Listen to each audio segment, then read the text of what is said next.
Damascus steel ప్రపంచంలోనే చాలా ప్రత్యేకత ఉంది. అది చాలా స్ట్రాంగ్ మెటల్ గా చాలా ప్రసిద్ధి కూడా చెందింది.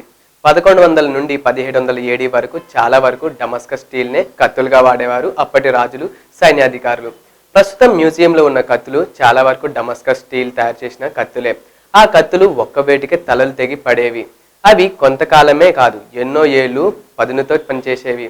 వాటికి తుప్పు అనే మాట తెలియదు. కేవలం దుమ్ము వల్ల మాత్రమే అవి పాతబడేవి. డమస్కస్ స్టీల్ యొక్క గొప్పతనం మామూలుగా ఉండేది కాదు. ప్రపంచవ్యాప్తంగా దీన్ని చాలా మంది రాజులు వాడేవారు. దీనిని మామూలుగా వాడడం కన్నా పెద్ద పెద్ద వాటికి ఎక్కువగా వాడేవారు. అంటే శత్రువుల యుద్ధ ట్యాంకర్లను సైతం మట్టి కరిపించేవి. అయితే 1750 తర్వాత ఇలాంటి డమస్కస్ స్టీల్తో తయారు చేసిన కత్తులు వాడకం లేవు. ఆ కత్తికి సంబంధించిన వనరులు బయట దొరికేవి కూడా కావు. అందువల్ల వీటిని తయారు చేయడానికి కూడా బయట తర్వాత ఇబ్బంది పడేవారు. రాజులు, వారి సైన్యం వాడిన కత్తులు సాధారణంగా ఇక వాడడం ఆపేశారు. ఇలాంటి టెక్నాలజీ ఉన్న డమస్కస్ స్టీల్ మరో దీని స్థానంలో పెట్టడమే అది వీలు కాని పని.